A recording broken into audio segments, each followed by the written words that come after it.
সংসারে রান্নাবান্না বাদেও আরও অনেক কাজ থাকে। তো আমাদের মা শাশুড়িরা হচ্ছে এসব কাজ খুব সুন্দর করে গুছায়। আমরা যদিও এতটা সংসারে এখনও হই নাই, তারপর চেষ্টা করি করার জন্য। তো স্বস্তিকের বাবাই হচ্ছে বাজার থেকে সব ধরনের মশলা নিয়ে এসেছিলো। তো এর মধ্যে কালিজিরা আর হচ্ছে গোয়া মরি, এগুলো হচ্ছে আমি ধুয়ে রোদে শুকাতে দিয়েছিলাম, কারণ এগুলো তো প্রচুর পরিমাণে বালু থাকে।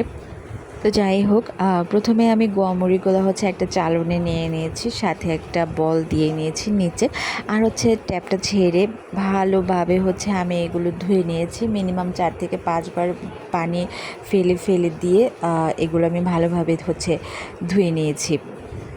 কয়েকবার করে জলটা চেঞ্জ করে নিলে এগুলো হচ্ছে অনেকটাই পরিষ্কার হয়ে যায়।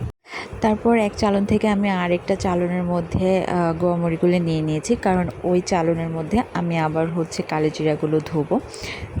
তো এই তো কালোজিরাগুলো আমি একটা বোতল থেকে হচ্ছে ঝুড়িতে ঢেলে নিলাম। তারপর এইগুলো গোয়ামরির মতোই বারবার করে পানি চেঞ্জ করে করে হচ্ছে ধুয়ে নিয়েছি। এই তো কালোজিরাগুলো খুব ভালো করে ধুয়ে নিয়েছি। তারপর চলে গেলাম ছাদে এগুলো হচ্ছে রোদে দেওয়ার জন্য। প্রথমে কালিজিরাগুলো হচ্ছে রোদে দিয়েছি, নিচে বলটা দিয়ে নিয়েছিলাম যাতে জলটা হচ্ছে বলের মধ্যে ঝরে যায়। আর তারপর হচ্ছে গোয়ামরিগুলো হচ্ছে আরেক সাইডে দিয়েছিলাম। এই তো আমার আজকে একটা ছোট্ট blog. Thank you for watching.